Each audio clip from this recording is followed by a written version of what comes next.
He reminded people of John Wayne. Their relationship revolved around their drug use. Harry met Tona when she was working at McDonald's, her first and only job. I never saw them nice or romantic with each other. It was all about the drugs. Tona was 40 years younger than Harry and played the part of his daughter in their sick relationship. Harry's real daughter refused to speak to him, understandably. Harry was the sole breadwinner with a small rose business he owned and operated out of their house. The roses he sold paid for their mortgage and crack. Every morning he'd wake up early, drive to a rose farm, and buy a bunch of flowers wholesale. At night he'd take attractive women around in his old Cadillac to the sad dive bars and strip clubs. His rose girls would then approach the bar's inebriated patrons and ask them if they'd like to buy a flower. Harry's rose business supported their lifestyle and enabled them to live in a decent house. There were sexy women in their living room every night.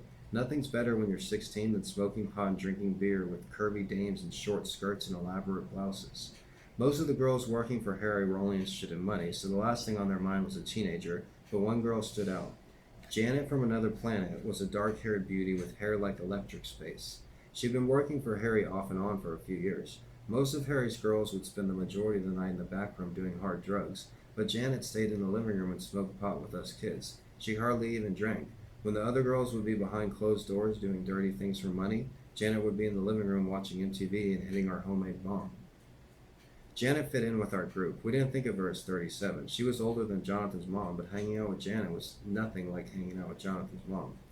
We were a breath of fresh air for her, too. She'd gotten tired of all the aggressive jerks she'd been meeting at bars and strip clubs while slanging roses for Harry.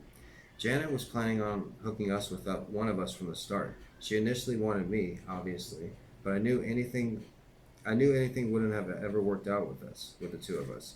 Jonathan, on the other hand, was ready and willing for a relationship and wasn't bothered by their age difference. Janet was an incredible person inside and out. No one blamed Jonathan for hooking up with her.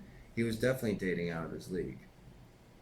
John's mom was the only person who had a problem with it, and it didn't necessarily have anything to do with Janet or who she was as a person.